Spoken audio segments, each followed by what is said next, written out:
Welcome to day 24 of 30 days towards creating a family ministry plan for your church. My name's Tommy, and once again we're with Ron Hunter, who is the author of this book called The DNA of D6. I'm sure you've already picked it up. It's an incredible book. In fact, I'm not the only one who thinks that. Chad Overton, who's the minister to children at Houston's First Baptist Church, actually said Ron Hunter has outdone himself with his book, The DNA of D6. He's one of the most gifted leaders I know. And this book is a must-have for every ministry leader's bookshelf. So, Ron, you've been leading us down this path the last couple days. Tell us that last piece of this three-part path. Sure. The first level is the connection group. We're connecting with community. The second level, we're connecting around an elective. And the third level is we're connecting around discipleship. And we want to move people through this spiral where we're coming from the outside, working our way to the center. On the outside, we talked about identifying people around hobbies. Then we dealt with needs like budgeting and so forth. The last level is we want to get them regularly involved weekly in discipleship, studying. And we would love for that to be centered around family themes to where parents can take that home with them throughout the week, because church shouldn't be siloed, as we identified much earlier in our talks. So if we were to categorize these three groups and kind of summarize at the end of this set of three segments on Reach and Teach, the level 1 group connects with individuals.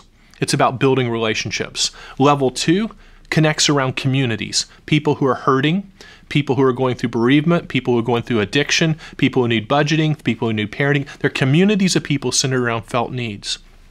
The level 3 connects around discipleship.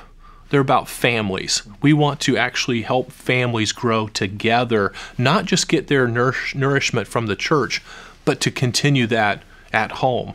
And we start looking, level 1 does not have a curriculum. Level 2 has a curriculum, but it's built around that elective.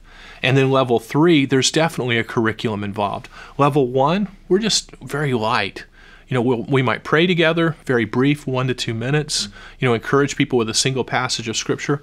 Level 2, we're meeting again around that felt need. Those two are evangelistic.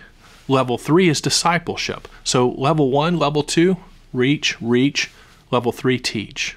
We want to bring them together. I have a whole list of these categories of how this defines how many people should be a part of each one of these that are church, whether or not we have it at church or away from church.